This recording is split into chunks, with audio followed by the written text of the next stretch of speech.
MSME act હેઠળ 45 દિવસમાં bill clear કરવાના નિયમ બાદ સુરતના ટેક્સટાઇલ માર્કેટ પર અસર નવા નિયમોના કારણે થઈ રહી છે। સુરતના કાપડ ઉદ્યોગમાં મંદીનો સમયગાળો શરૂ થઈ ગયો છે। નવા નિયમો અને અફવાઓ વિશે વિગતવાર માહિતીના અભાવે ઉદ્યોગને નુકસાન થઈ રહ્યું છે। કેન્દ્ર સરકારના 43BH MSME એટલે કે micro small and medium enterprise નિયમની સીધી અસર સુરતના કાપડના વેપારીઓ પર પડી રહી છે। લગ્નસરાની સિઝનમાં કાપડનો વેપાર ધમધમતો હોય છે, પરંતુ નિયમોમાં ફેરફાર અને સાચી માહિતીના અભાવે અન્ય રાજ્યોના વેપારીઓએ સુરતના કાપડ માર્કેટના વેપારીઓનો માલ ખરીદવાનું બંધ કરી દીધું છે। બીજી તરફ સુરતના કાપડના વેપારીઓ પેમેન્ટ માટે 90 દિવસથી 6 મહિનાનો સમયગાળો નક્કી કરે છે, પરંતુ હવે સરકારના નવા નિયમોના કારણે આખી રકમ માત્ર 45 દિવસમાં ચૂકવવી પડશે। વેપારીઓનું કહેવું છે કે સીએ પાસે પણ સંપૂર્ણ માહિતી નથી કે સરકાર આ માટે કોઈ વિગતવાર માહિતી આપી રહી નથી।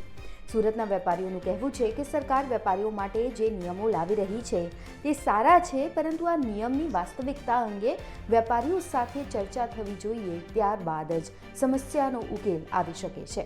વેપારીઓએ સરકાર અને સાંસદોને પત્ર લખીને નવા નિયમની સ્પષ્ટતાની માંગણી પણ કરી છે। जो एमएसएमई में जो ये नया कानून आया है वो व्यापारियों के लिए असमंजस स्थिति में है। उसका जवाब आज सीए भी नहीं दे रहे हैं। कौन व्यापारी एमएसएमई में आ रहा है, कौन व्यापारी एमएसएमई में नहीं आ रहा है, इसका जवाब अभी भी सीए नहीं दे रहे हैं। कोई सीए बोल रहे हैं आप टीडीएस काटोगे तो आप एमएसएमई में है, कोई सीए बोल रहे हैं आपके पास मशीनरी है तो आप एमएसएमई में हो। इस वजह से व्यापारियों में असमंजस की स्थिति बनी हुई है। जो बाहर माल जा रहा है, व्यापारी 45 एमएसएमई में एक नियम आया है कि आपको 45 दिन में आपकी आउटस्टैंडिंग क्लियर करनी है। उस 45 दिन की वजह से जो अभी के हालात है किसी को व्यापारी को मालूम नहीं है। व्यापारियों की अग्रणी फोस्टर ने बोला है कि आप ट्रेडर में आते हो तो आपको एमएसएमई नहीं लगता है। बाकी हमारे सीए और जो सीओ से वीडियो वायरल हो रहे हैं उनमें लग रहा है कि आप टीडीएस काटते हो तो आप एमएसएमई में आते हैं। इस वजह से व्यापार का सब पूरा चैनल एक प्रकार से रुक गया है। बाहर के व्यापारी जहां पेमेंट बाकी है 6-6 महीने 8-8 महीने से बाकी है, वो व्यापारी एकदम ब्लॉक कर दिया है और पेमेंट क्लियर चक्कर के में सब जीआर वापस भेज रहे हैं। बाजार में गिराकी एकदम रुक गई है।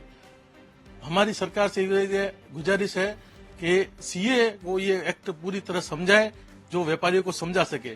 प्लस 45 दिन का पेमेंट है जो 22-23 में लागू, वो भी लोगों को अभी 1 महीने में मालूम चला है कि ये एक्ट लगा है। कोई भी व्यापारी इस पर पूरा फोकस नहीं कर पा रहा है कि ये एक्ट कैसे क्लियर किया जाए। अब इसको आगे कैसे बढ़ाना है, सरकार से गुजारिश है या तो सीए से पूरा कंफर्मेशन ये पूरा कानून निकाले और 45 दिन का धारा अगर लागू करना हो तो कंटिन्यूज रखे। ऐसा नहीं कि भाई आज आपका पेमेंट 1 अप्रैल से बाकी है और 31 मार्च तक क्लियर करना है। ऐसा नहीं कि 1 अप्रैल से लागू है तो उसका बिल 15 मई को क्लियर हो जाना चाहिए। धारा एक समान एक शहरी का रखे और इसमें स्मॉल स्टेशनरी और लघु उद्योग वालों को ही लिया गया है। बड़े व्यापारी आज भी अपने लेटर पर लिख के दे रहे हैं कि हमारा धारा वही रहेगा, हमारा धारण धोरण वही रहेगा, हम उसी प्रकार से व्यापार करेंगे, हम उसी प्रकार से पेमेंट लेंगे। इससे छोटा व्यापारी का व्यापार घटेगा, बड़ा व्यापारी का व्यापार बढ़ेगा। हमें थोड़ा सा सरकार से निवेदन है कि कानून सबको बराबर लागू करे। एमएसएमई एक्ट 2006 सेक्शन 43B उसके अंदर एक अमेंडमेंट आया सेक्शन एच, और वो आया था 1 अप्रैल 2023 को। लेकिन व्यापारियों को इस बारे में पता नहीं था, उनको अब पता चला है। और अब पेनी की स्थिति इतनी ज्यादा हो गई है कि लोग जो है घबरा गए हैं, व्यापार एकदम ठप हो गया है, बिल्कुल भी ऑर्डर नहीं आ रहा है, उल्टा गुड्स रिटर्न आ रहा है। मैं इस बारे में ये कहना चाहूंगा कि जो 45 दिन का जो बनाया है इसके अंदर प्रावधान है, क्योंकि लघु और स्मॉल इंडस्ट्रीज के अंदर 15 से लेकर 45 दिन की अवधि का पेमेंट होता है। लेकिन अगर हम 31 मार्च को इसका असेसमेंट ईयर के अंदर देखेंगे अगर, तो 31 मार्च असेसमेंट ईयर आने वाला है अभी, और इसके बारे में किसी को जागरूकता नहीं थी, न सीए को पता था न किसी और को पता था इसके बारे में। इसके लिए अभी अभी पूरा मार्केट पैनिक हुआ है। तो सभी ये चाह रहे हैं सरकार से कि इसको एक बार पोस्टपोन कर दिया जाए, इस नियम को आगे लगा दिया जाए, लेकिन थोड़ा सा परिष्कृत रूप से लगाए। इसके बारे में पहले सेमिनार की जाए, व्यापारियों को समझाया जाए कि इसका एक्ट ये है और इसका प्रावधान ये है, इसके तहत इस प्रकार से कार्रवाई करनी है। और दूसरा 45 दिन का जो धारा है वो रखे, अच्छा है, समृद्ध व्यापार रहेगा, लेकिन वर्ग विभेद नहीं होना चाहिए। अभी छोटे और बड़े व्यापारी के अंदर वर्ग विभेद हो गया। बड़े व्यापारी बोलते हैं हम इसके अंदर आ नहीं रहे हैं, आप चाहो जितना कपड़ा लीजिए, और छोटे व्यापारी बेचारे सहमे हुए हैं। तो एक तो वर्ग विभेद नहीं होना चाहिए, इसका थोड़ा सरकार ध्यान रखे। दूसरा जो 45 दिन का अवधि का बनाया है पेमेंट का, तो असेसमेंट ईयर का नहीं रखे, 45 दिन का एकदम क्लियर कट कर दे कि कोई भी बिल अगर आप ले रहे हो कपड़े का या अन्य किसी चीज का, तो 45 दिन के अंदर आपको पेमेंट चुकाना अनिवार्य है। इससे क्या व्यापार समृद्ध हो जाएगा, फालतू का जो है खर्चा लोगों का जो कम हो जाएगा, फालतू की पूंजी नहीं चाहिएगी, लोन लेना नहीं पड़ेगा, कई तरीके से फायदा भी होगा। लेकिन ये तब होगा जब सरकार इसको परिष्कृत रूप से और अच्छे रूप से इसको लगाएगी।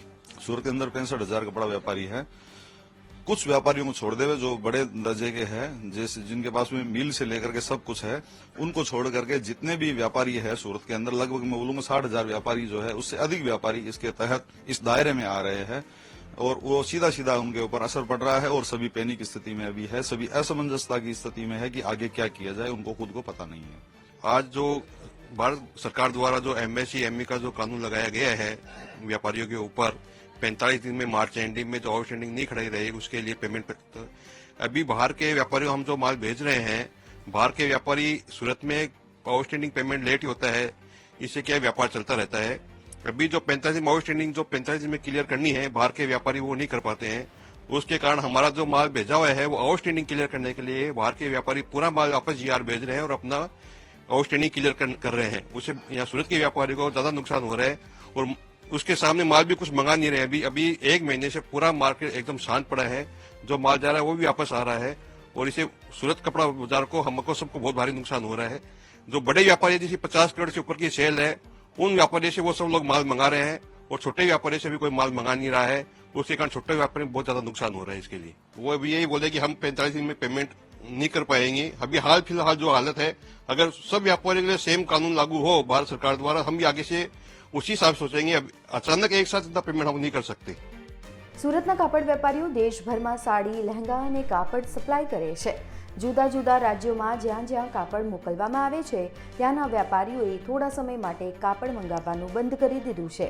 જે લોકોએ સામાન ખરીદ્યો છે તેઓ રિટર્ન મોકલી રહ્યા છે, કારણ કે 45 દિવસમાં પેમેન્ટ કરવું શક્ય નથી.